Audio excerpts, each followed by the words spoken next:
Hello, I'm attorney Vince Davis. Today we're discussing the most significant changes to California child support laws in over 30 years. Driven by Senate Bill 343 and Assembly Bill 1148, these reforms are transforming how payments are calculated and enforced right now in 2026. The system hadn't seen a major update since 1992. These changes aim to reflect the modern financial reality of families across our state. One of the biggest shifts involves the K factor. That's the percentage of parental income allocated directly for child support. California has moved from a 3-bracket system to a 5-bracket model, allowing for much more granular and fair calculations for middle-class families. The updated formula focuses heavily on net disposable income. It counts things like severance pay and certain military allowances that were often overlooked before. For most families where combined monthly net income exceeds $6,600, these new formulas generally result in higher support amounts. Conversely, it provides a right-sized reduction for those at the very lowest end of the spectrum to ensure basic living expenses are still covered.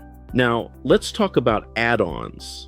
These are mandatory expenses like childcare and uninsured medical costs that come on top of base support. Previously, courts usually split these costs 50-50, but that's no longer the default standard in California. We now use proportional sharing. If you earn 70% of the total income, you're now responsible for 70% of those extra costs. There's also a new presumption that work-related childcare costs are reasonable. The burden is now on the parent contesting the cost to prove otherwise.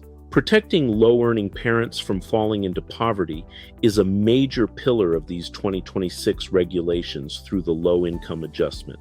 The threshold for this adjustment is now tied to the California minimum wage. Currently, it sits at approximately $2,773 a month.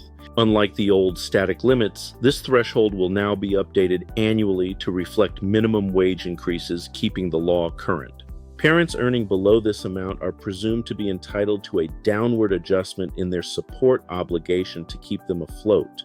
We've also seen massive changes in enforcement, particularly for parents who have been incarcerated, thanks to Assembly Bill 1148. Child support obligations are now automatically suspended for parents who are incarcerated for more than 90 consecutive days. Crucially, payments don't resume immediately upon release. There is now a 10-month grace period to allow individuals to find stable housing and work. License suspensions are also being limited for low-income parents. Taking away a parent's ability to drive often prevents them from earning money to pay support. The tools we use in the courtroom have changed too. Dissomaster is out, and programs like XS-Spouse are now the industry standard for these new formulas. Using uncertified software in 2026 can lead to legally incorrect orders. It's vital that your attorney is using the most current judicial counsel certified tools. We are also seeing stricter standards for prove-up hearings when a parent's actual income is unknown or presumed.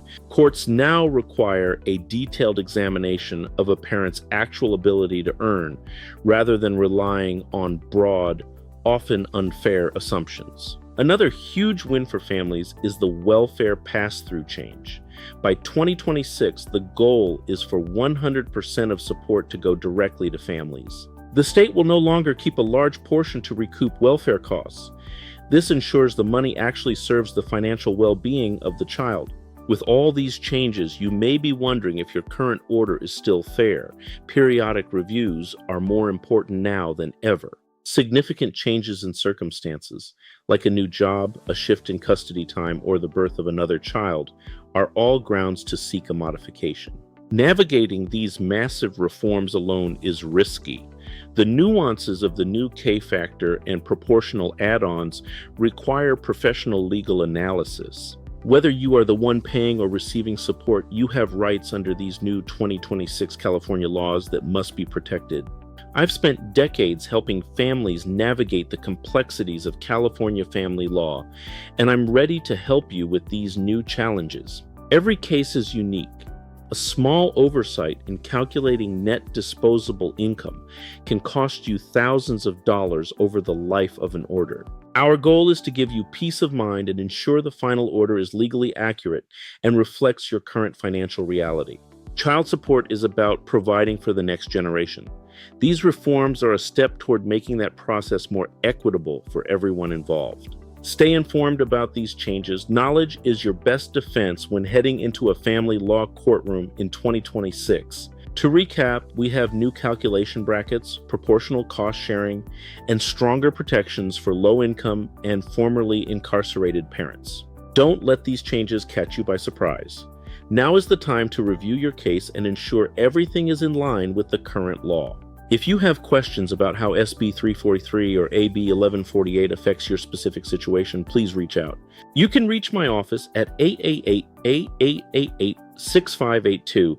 We are here to provide the expert guidance you need. We handle cases throughout California and are intimately familiar with how different local courts are implementing these new 2026 standards. Take the first step today. Call us, schedule a consultation, and let's make sure your child support order is fair and accurate. I'm Vince Davis. Thank you for watching, and I look forward to speaking with you soon. Attorney Vince Davis, fighting for your family's future. Call 8888-6582 today.